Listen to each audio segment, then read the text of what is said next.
Dhamma Talks by Mogok Sayadaw, the 15th of March 1962. To Nibbāna without new kammas. This talk's based on Kamma Nirodhasuttam of Tanhā Samyutta Nikaya, 15. Navapuranavago, SN.35.146. The original sutta was short and simple.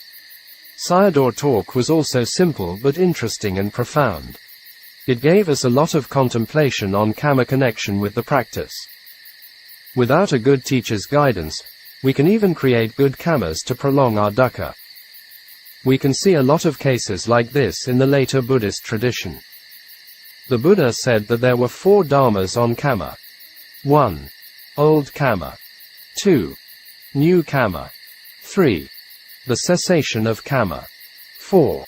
The way to the ending of kamma. Sayadaw emphasized that every teaching of the Buddha was for practice, if we know how to do it. Old kamma, the eye, ear, nose, tongue, body and life continuum mind, bhavanga citta, are continuing to exist because of the old kamma or past kamma. The bhavanga cittas continually exist after birth consciousness and up to death consciousness. Birth and death consciousnesses are also bhavanga cittas. The embryo in the mother's womb is alive with these cittas. New kamma, bodily, verbal and mind actions, kaya, vaci, and Māna kammas. Base on the 6 senses doors and 6 senses objects, and we create these actions all the times. All living beings create new kammas with the old kammas every moment. During sleep we are alive with the old kammas of bhavanga cittas. The cessation of kammas, Nibbāna, is never realized without the ending of new kammas. They will continuously give the results on and on without end. Without the cessation of new kammas and Nibbāna can't arise. The way to the ending of kammas, the Noble Eightfold Path. Closing square bracket. The Buddha taught about the 4 things on kamma. These were old and new kammas, the cessation of kamma and the way to the cessation of kamma. 1. The old kamma. 2. The new kamma. 3. The place of the cessation of kamma. 4. The practice on the cessation of kamma. These are the Dhamma for practice. There is no Dhamma which is not connecting with practice. We don't know how to put into practice that it becomes only teaching. On old kamma, eye, ear, nose, tongue, body and mind, i.e., the bhavanga citta, are made by old kammas. Now you are listening to the talk with the result of the old kamma. The new kammas are now you are doing with bodily, verbal, and thinking, and planning of mental actions. These things are arising in this life. Now you are sitting here and not free from old and new kammas. You are alive with these kammas. By thinking and planning you are alive with the mind. Going and moving is alive with the body. We are alive with verbal action when we are talking. With breathing is alive with the old kamma. Seeing with the eye is alive with the old kamma. Therefore, when people are getting older, the seeing power is becoming weaker. You can say all these are kammic aggregates. It is not wrong. It is far from Nibbāna if present kammas are not ceased because mind and body still arise. The Buddha taught that kamma gives the result. Waking up from the early morning these kamma start coming. Without their cessation we'll never realize Nibbāna. Present kammas are arising like the mushrooms. The place of the cessation of the present kammas is Nibbāna. Let it be the old kamma. Until the new kammas are not ceasing, the present and future results will keep coming up. The last 2 sentences had connection, and they had some hidden meanings in them. If the new kammas are not ceased, Nibbāna will not arise. People are ignorant about this and think that it's good to continue the new kammas. So, they are doing good merits. The Buddha was cutting off kammas. You all are connecting kammas. So, you'll only get dukkha sakka. Not knowing the Dhamma, people are straying away from the path. Even they are expecting the old good kammas, such as when I'll have good luck. Cutting off kamma is Nibbāna, if not only connecting with dukkha. In today Dhamma talk, all these points are becoming clear. People don't know how to make kammas cease. And they are straying away from the path. They are not doing the practice which should be done. Most Buddhists know the practice is wasting their precious times by doing many things which are useless and no essence. They are worried and afraid of the cessation of kamma. They have the desire of the connection of good kamma. So, they appreciate for the arising of dukkha. They want Nibbāna, but what they are doing is dukkha sakha. Instead of relying on the knowledge, Nana, as parents, they rely on kamma, as parents. Therefore, they are swimming in the ocean of suffering. With the understanding of truth, sakha, can know these nature. If not, you'll not understand them. The Buddha also taught for relying on kamma, but not knowing the whole teaching and missing the most basic point. The practice of the cessation of kamma is contemplating the arising of Dhamma from the sense doors of the old kamma. These are every day I am teaching to you. In this way, the bodily, verbal and mental actions are not arising and become cessation. Kamma not arising is the path factors. Therefore, path factors are cutting off kamma. It doesn't mean that you shouldn't do the good and wholesome kamma of dana, sila, etc., but you should do it by leading with the inside knowledge. Kamma following behind and nana leading in front, it becomes the type of kamma sending to Nibbāna. In the Satipatthana Sutta, it also mentioned to contemplate wholesome mental states. Without vipassana knowledge, whatever you are doing is straying away from the main point. Even though path factors are called kamma, actually it's leading as knowledge, nana. Dhamma talks by Mogok Sayadaw, 23rd and the 24th of March 1962. Negligence and Suffering. T1. In the beginning, Sayadaw told about the story of Sumedha, the hermit with great compassion for living beings decided to become the future Buddha. He could give instructions only after he became the Buddha. He gave the instruction of not to be heedless. Warning us not forgot the khandha and observed it for what was happening with it. You would see Nibbāna according with your own knowledge which had realized. Practice and develop in accordance with the process of knowledges. Don't be in heedless situation with the matters of family and business. Listening to what the khandha was telling you. What the Buddha said was very important. The fault of negligence is very great. Akaliko, it'll give you the result. Heedless situation is ignorance conditions volitional formation, avijja pakaya sankara, to birth, jati. You have dukkha already and grabbing on to the next dukkha. At near death, the mental images of actions, kamma, arise. He gave some of the hell images. At the time he remembers as I am wrong. At that time, he knows the great fault of heedless. Sayadaw mentioned the frightful situations in hell. After seeing the mental images of action, kamma nimitta, and death comes. At near death, wanting to change the situation is very difficult. This is the fault of negligence. For the older people not to be ended up in crying is not to be heedless before. With the wrong living is bad dying. There is no one can help you. Tears are streaming down. It gives the result even in this life. Follow with sorrow, lamentation, pain and grief. During the dying, any one of action, mental image on action, mental image of the destination, kamma, kamma nimitta and gati nimitta, will appears. After the 5 active mind moments, and he dies. The mind is arising and passing away for 100,000 billion times, 1 trillion, in a single wink of an eye. So, it doesn't take long. For some people, he dies after the 8 active mind moments. With the heedlessness is the heedless mind action. With heedfulness is the heedful mind action, and kammas will give the result accordingly. Therefore, one should take oneself as importance. Family members have their own kammas. We have to drop off all these my concern and his concern. Why?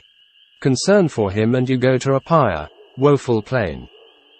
Concern for you yourself also go to apaya, woeful plain. Therefore, don't reverse the Buddha's words. also have to take your life as importance. It's important not to forget with mindfulness and wisdom. T2. The fault of forgetfulness is living together and not knowing about the khandha. We are talking and moving with this khandha and not knowing about it. You must observe this khandha to see its oppressive nature, pilanato, and it itself is oppressed by tanhā, sankatato. The truth of dukkha has four meanings. The first two are pilanato and sankatato, which mean oppressive, active, and oppressed, passive, natures. Khandha oppresses its owner and itself has been oppressed by tanhā with conditioning.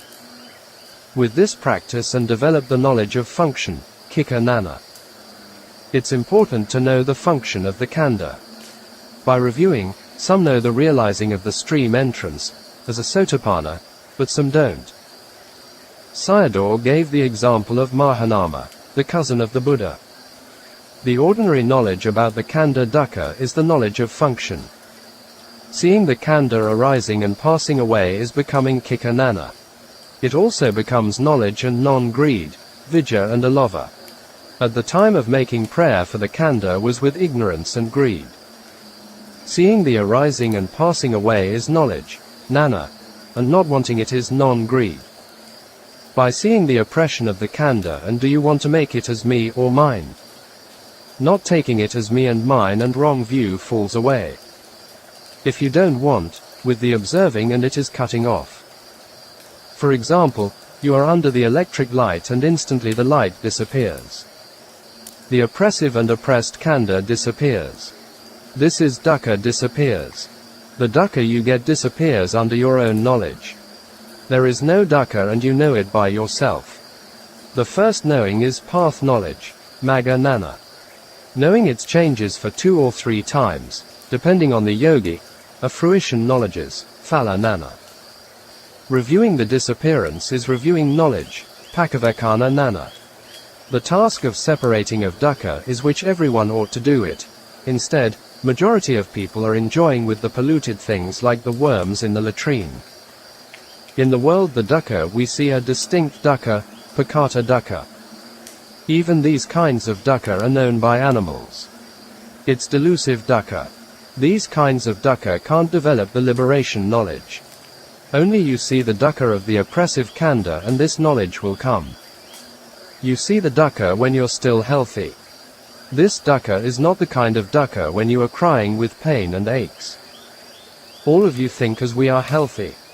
Only you see the never healthy dukkha is the real dukkha. You see the khandha in relative truth and think it as healthy. Only you see its ultimate real nature and no unhealthy. It's called indistinct dukkha, apakata dukkha, because can't see with the eye. Only the supramundane genius knows it, not the worldly genius. Only you encounter the teaching of the Buddha you know about it. It appears only by observing with the eye of knowledge. Pakata dukkha can be protected with the protective chant, paritas. With the pakata dukkha the desire for getting well arises, i.e., tanhā. With the apakata dukkha not wanting arises, i.e., alova. These are very different and opposite. You can realize Nibbāna only with non-greed. If you practice at the time of not healthy, tanhā will come. Practice when you are still healthy and tanhā will not come. Dhamma talks by Mogok Sayadaw, 18th and the 19th of April 1962. On Anatta. Revised on the 2nd of October 2019. T1. We are living together with the thing not belong to us. It's sure that this khandha not follows our own desire even for a bit. It's ungovernable anatta. I want you to realize the anatta nana, knowledge of not self, and not the intellectual anatta. Of the 5 khandhas, you have to see one of them. Only seeing anatta with knowledge, self-view falls away.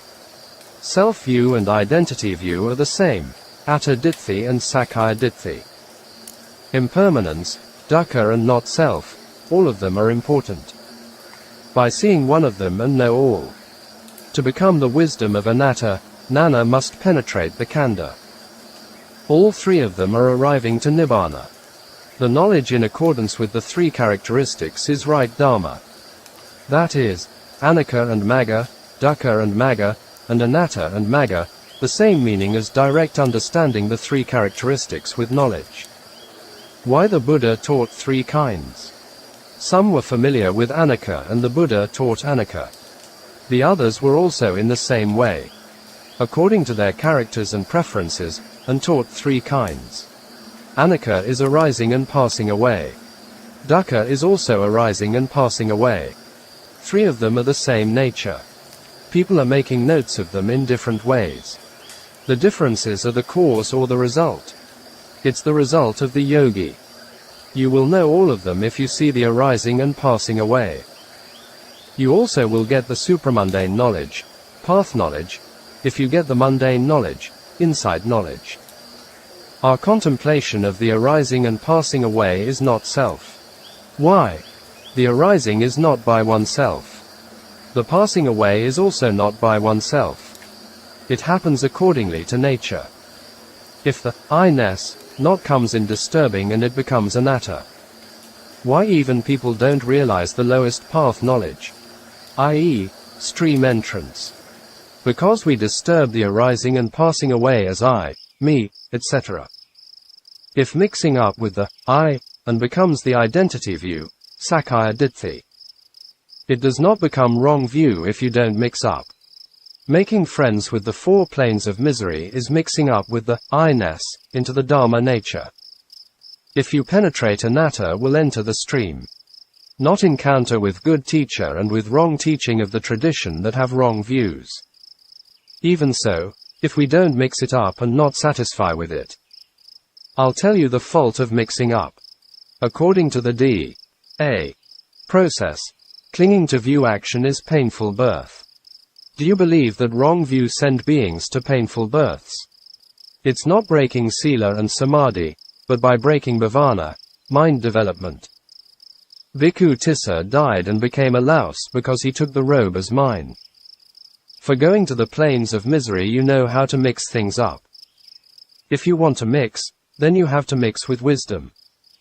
With every arising and passing away of phenomenon, you have to know with Magga.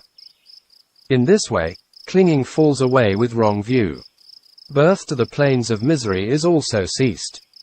If you mix up with the I-ness, and birth to woeful planes will arise. The Buddha gave a comparison for wrong view had fallen away. He compared the sands in Mount Meru and the sands on his fingernail, with wrong view fell away. Dukkha still existed was like the sands on his fingernail. It's not the sure thing of digging in the earth for gemstones. You all are working hard for the uncertainties. But don't want to look at impermanence which always exists. You let go of the sure thing and work hard for the uncertainties. So, just do for the real happiness. You have to be very careful. If not, what you are doing is going towards the planes of misery. This talk was delivered at Mogok, which is famous for its ruby gems. Most of the people in the audience were gems mine owners and gems traders. Talk 2. Sakkaya is the 5 khandhas. If the I-ness goes into one of them, Sakkaya and Ditthi become mixed up. Sayadaw gave examples for each of the khandhas, mixing up the non-existence of I-ness with the khandhas. If Sakkaya stays by itself has no problem. If the I-ness goes to mix up and become problems, all the worldly problems from family to the whole society have connection with it. A cobra stays alone by itself and nothing happen. If you go and touch it, you will become suffering. In the same way you go and touch Sakkaya with wrong view and arrive to woeful planes. You have to remember this. In only speech you'll mix it but not in thought. For example, not I perceive, but the perception is. Not I done it, but the volition, satana, is, etc. Identity view arises with eternalism. Yesterday was I and today also I, etc. Yesterday I was not perished and today I still exist. Based on Sakkaya Ditthi and Sassata Ditthi follows behind. With Sakkaya Ditthi all the wrong views are following up. If you abandon it, all fall away. It's so terrible indeed. The Buddha taught that Sakkaya Ditthi fell off was a very important matter. The Buddha gave an example of its importance. When your head hairs were on fire, you had to extinguish it as quickly as possible without any delay, from Samyutta Nikaya. If it exists and all the unwholesome things can happen, Sayadaw gave many examples in daily life experiences.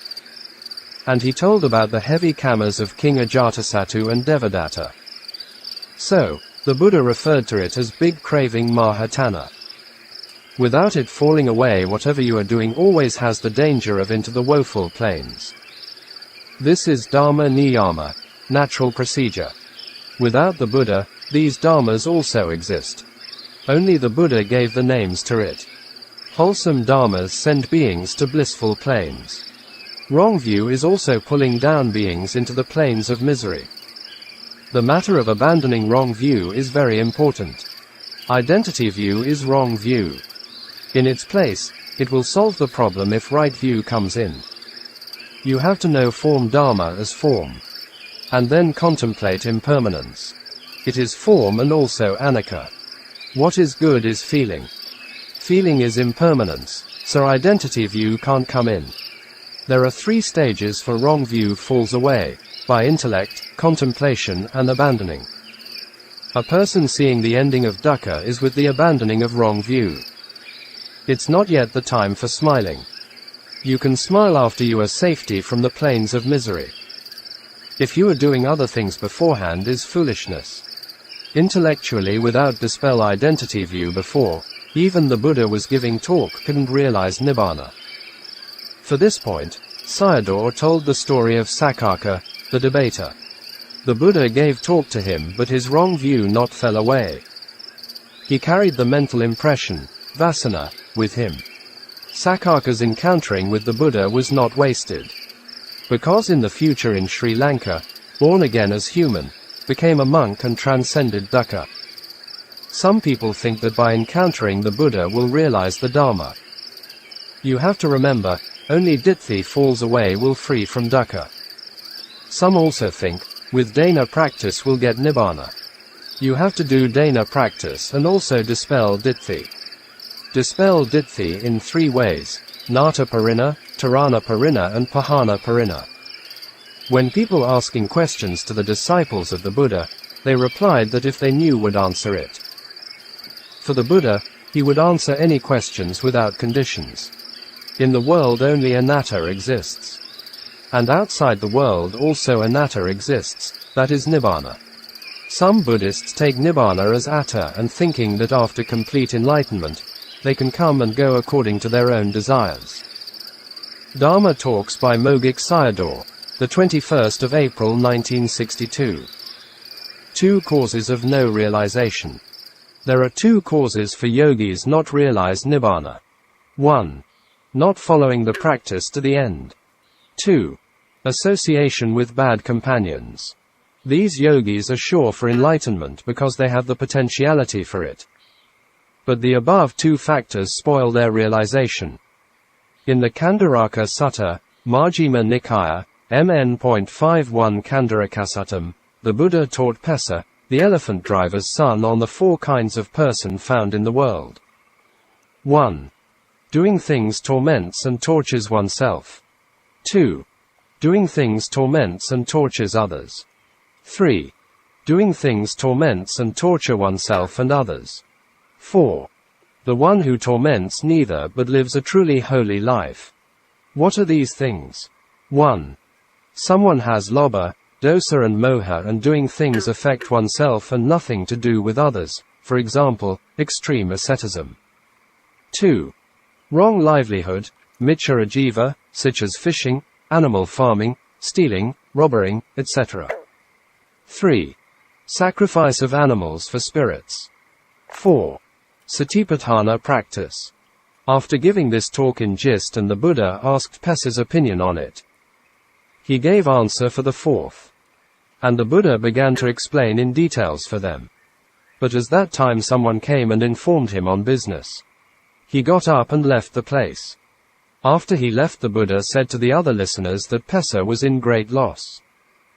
Because if he continued to listen the talk and in the end would enter the stream, will become a Sotapanna. Here was quite an interesting point to contemplate. The Buddha had great compassion for living beings and why he didn't stop Pessa to get up and let him continue to listen his talk. Pessa had the potentiality for enlightenment if he continued to listen. Maybe his mind couldn't concentrate in the talk. So the Buddha couldn't do anything about it. Some Buddhists are making vows to encounter outside powers for their enlightenment. But, the sure thing for enlightenment is to rely on one's own power, because Buddha and Arahants are only showing the way. In Pali, it was Kariya Parihani, declining in actions which should have to be done.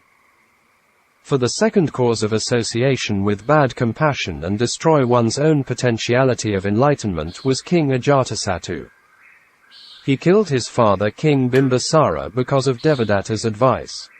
Sayadaw taught how to practice vipassana. The yogi must know 3 points. 1.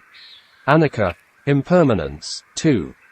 Anicca lakkhana, characteristic of impermanent. 3. Anicca lakkhana nana, the knowledge of the characteristic of impermanent. He said, during watching with sati and whatever arises know it as anicca. Closing square bracket. The Buddha taught Sabbe Sankara anicca. 1. Therefore, whatever Dhamma arises is anicca. 2. After arising and passing away and not existing is anicca lakkhana. 3. After anicca and nana can follow behind is anicca lakkhana nana. Anicca and nana can't happen at the same time. Nana can't parallel with anicca. Nana must parallel with lakkhana. Practitioner has to catch on lakkhana with observing. Only lakkhana and nana can be in parallel. Dhamma, the arising Dhamma, shows its lakkhana and nana knows it. Only the arising Dhamma not exists and nana can come in. If the lakkhana and nana, the knowing, are in parallel, and to become a stream enterer is easy. Only the contemplative object not exists is its lakkhana. The differences between anicca and lakkhana are become clear. Anicca lakkhana means without the khandha is its characteristic. Asking you contemplate the not existing lakkhana. But it's not asking you to contemplate not existed thing which is abhava panati, a thing not really exists, only exists as a concept. Asking you to contemplate lakkhana is concept or ultimate reality. If you contemplate the concept can't see Nibbāna. Asking you to contemplate from the existence to non-existence is not concept. For example, in contemplation of the mind, contemplative knowledge, nana, is aggregate of mental formation, sankarakanda. 2 khandhas can't in parallel. Only vinanakanda disappears and sankarakana can come in. 2 minds can't in parallel that you can't see the lakkhana at the same time. You can follow after with nana and this is the lakkhana of not existing. You can't catch the anicca but only the lakkhana. The arising phenomenon is anicca, and after disappearing is lakkhana. What are the benefits of lakkhana? It abandons khandha and tanhā. In front no khandha exists and behind tanhā can't come in. No khandha and tanhā is Nibbāna. Therefore discerning anicca is like a momentary Nibbāna. Khandha extinction is Nibbāna. Abandon tanhā also Nibbāna. Therefore, during the time of seeing impermanence is getting momentary Nibbāna. So, what are the differences between momentary and permanent Nibbāna? These are the explanations from the Samyutta Nikāya commentary. You have to continue the contemplation. At the time of khandhas are ended, abandon khandha and tanhā and experience Nibbāna. You will experience Nibbāna element clearly if all the khandhas are ended. This is path knowledge. Lokiya Vipassana Magga and Lokuttara Magga are different in this way, i.e., mundane insight knowledge and supramundane path knowledge. In this life, even people have the potentiality to get the path and fruition knowledges, by not following the Dhamma to the end, and association with bad friends, with these 2 reasons can't realize the Dhamma. Sayadaw told the stories of Pessa and King Ajatasattu, referred to these 2 points. The Buddha discussed 4 kinds of persons found in the world: Tapesa, the elephant driver's son, and Kandaraka, the wanderer, doing things torment and torture oneself. It's dissatisfied with oneself with lobha, dosa and moha. It's nothing to do with others, about wasting time by doing unsatisfactory practices. Give you an example: the Hindu practices of diving in the river, sitting near fire, etc. Extreme asceticism, by tormenting and torturing oneself. At first, the Buddha told it in gist and wanted to comment in detail. But at that time someone came and informed Pesa on his home business. How Anatta appears in knowledge. Nana. Watching and observing the khandha, and it arises as a blip. Note the arising Dhamma as Anatta, because the 5 khandhas are Anatta. What is Anatta Lakkhana? Does the arising Dhamma disappears and still exists? After disappears and not exists is Anatta Lakkhana. The not existed nature is Anatta Lakkhana. The arising Dhamma is Anatta but not shows its Lakkhana yet. After the disappearance and its Lakkhana appears. Therefore, knowledge can't parallel with Anatta. It only can parallel with Lakkhana. Anatta Lakkhana means not the Dhamma still exists, but not exists. Refer to the object of contemplation not exist anymore is Anatta Lakkhana. If you contemplate totally non-existing things are not Anatta Lakkhana. To contemplate from the existing thing is Anatta Lakkhana. Concept is totally not existing Dhamma. For example, contemplation on mind, the arising is Vijnanakanda and the contemplative mind is Sankharakanda. 2 khandhas can't be in parallel. If you contemplate the existence, Nana can't follow behind. Therefore, the existence is Anatta, vanishing is Lakkhana and knowing is Nana. You cannot catch on Anatta but only on Lakkhana. The contemplative knowledge extinguishes khandha and tanhā. The root is still not cutting off yet. But you get the momentary Nibbāna. It's abandoning khandha and tanhā. You are getting the forerunner of Nibbāna. Therefore, insight knowledge has great benefits. The path knowledge abandons khandha and tanhā and at the same time seeing Nibbāna. Dhamma Talks by Mogok Sayadaw, the 13th of May 1962. With Tanhā and Māna to Nibbāna. There are also Tanhā and Māna which yogis should have in practice. Mostly Tanhā and Māna should not be possessed in most cases. For example, in practice of Dhamma, if someone can realize Nibbāna, I myself also can get it. You try with Māna with the desire for Nibbāna. For these Dhamma talks, Sayadaw told the story of Ven. Ananda and a bhikkhuni. The desire for consuming arises on consuming foods and drinks. But we have to reflect it as that consuming foods and drinks for the sake of practicing Dhamma. In this way Tanhā is abandoning. This is consuming with the desire for practicing the holy Dhamma. It's controlling Tanhā with knowledge, Nana. Some people can give the reasoning. Tanhā has already arisen and it's black Kamma. So, it should give the black result. It's right, but if it will give the result must be in this life and can't follow to next life. It's difficult to find someone knows how to consume foods. If not, it's like eating poison. It's also all right if you want to eat with contemplation of impermanence. They are the same. In a talk on foods offering, dated the 22nd of April 1962, to the monks and lay disciples at Mogok Center, Sayadaw taught them how to consume foods. Today, Dana is offering for the realization of Nibbāna.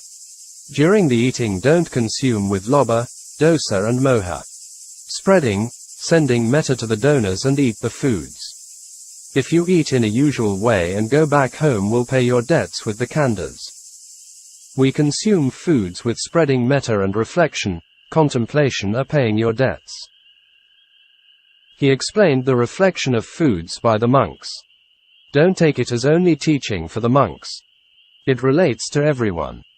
In Thailand there are 4 reflections on the 4 requisites by monks and lay Buddhists as elements, foulness, asubha and not self for everyday reflection. In this way, including with metta and panna, you are not in debts.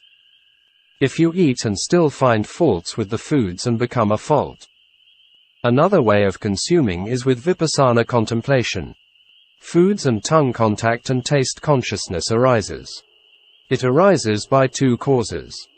After arising and it disappears. Eating with the impermanence is also not in debts because it's not getting the khandha. Therefore, whatever food you are eating, consume with metta and knowledge. We consume foods with the Four Noble Truths. These were coming from the Samyutta Nikaya. We consume things with the goal of freedom from becoming a slave and arriving at Nibbāna. Yogis should practice hard with Māna. When you realize the Dhamma and it cut off Māna. It's like use poison as medicine.